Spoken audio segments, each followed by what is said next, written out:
Dobrý deň, začala sa nová parlamentná schôdza. Nachádzame sa na pôde parlamentu a so mnou je pred kamerou predseda Slovenskej národnej strany pán Ján Slota. Dobrý deň. Dobrý deň.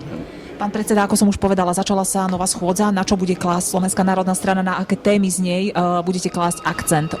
Určite to bude jedna z tých tém bude dnes prezidentom vrátený zákon o používaní jazykov menšín. Vy ste sa už k nemu vyjadrili. Ako?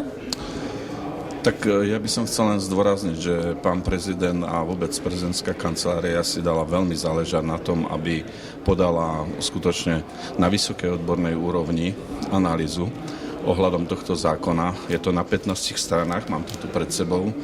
Je to veľmi kvalifikované, spracované a pán prezident jednoznačne odporúča parlamentu, aby tento zákon bol absolútne zrušený, zlikvidovaný, pretože nie je dobrý. V rozprave vystúpilo niekoľko ľudí, okrem iného aj pán predseda poslaneckého klubu nášho SNS. No a vo faktickej poznámke som musel vystúpiť aj ja, pretože už som bol tak rozčúlený, že som nemohol vydržať, lebo skutočne v tomto parlamente, ktorý by mal byť slovenský, je dehonestujúce sedieť skutočnému Slovákovi, keď vidí, ako poslanci vládnej koalície a bohužiaľ aj poslanci, ktorí sú zo slovenských politických strán, kolaborujú s maďarskou politickou stranou HIT, ktorá je piatou kolónou maďarskej redenty tu na Slovensku, a jak zrádzajú záujmy Slovenska a slovenského národa.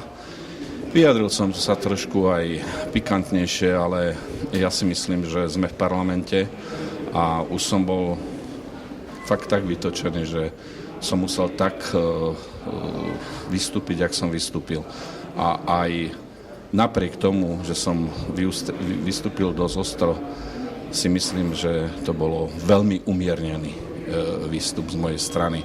V každom prípade dúfam, že to zobudilo koaličných poslancov a tento vrátený zákon pošle slovenský parlament do zabudnutia. Ďalšie dôležité zákony, ktoré sa budú preberať, je to zákon o zrušení amnestií a potom je to ešte aj napríklad spomeňme zákon o zrušení priestupkovej imunity, ústavných činiteľov. Áno.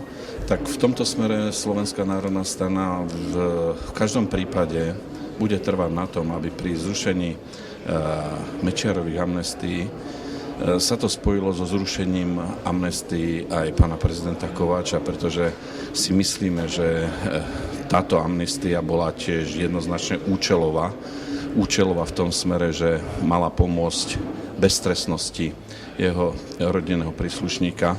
Takže myslím, že tieto obidve amnestie majú spoločného menovateľa. A k tej priestupkovej imunite ja by som chcel zdôrazniť všetkým občanom Slovenskej republiky, že nech nepočúvajú tie hlúposti, ktoré sa tárajú z médií, ten hnoj, ktorý sa valí z televízie a z rôznych zahraničných týždenníkov, hoci aj denníkov, pretože priestupková imunita je súčasťou parlamentarizmu a je tu už viac než 1000 rokov, možno aj dlhšie. Takže nevidím dôvod, keď táto imunita platila v rímskom senáte, prečo by nemohla platiť teraz v slovenskom parlamente. Ja som presvedčený, že je to súčasťou demokratického parlamentarizmu v Európskej únii a tu na Slovensku. Ďakujem pekne, ešte sa vrátim k tým amnestiám, ak dovolíte, lebo je to nový prvok, zrušenie aj Kováčových amnestií. Ako vidíte, túto tému prejde parlamentom, zrušenie aj Kováčových, aj Mečiarových amnestií? Budete mať podporu pre túto myšlienku? Ja osobne si myslím, že terajšia koalícia má červené sukno len vo vzťahu k Mečiarovi, i keď pána Mečiara nejak zvlášť neobľúbujem ani ja, ale v každom prípade si myslím, že spravodlivé je rozprávať o obidvoch amnestiách súčasne a z toho dôvodu, že koalícia určite nepodporí zrušenie amnestii Michala Kováča, tak vidím to ako ešte to nebude priechodze.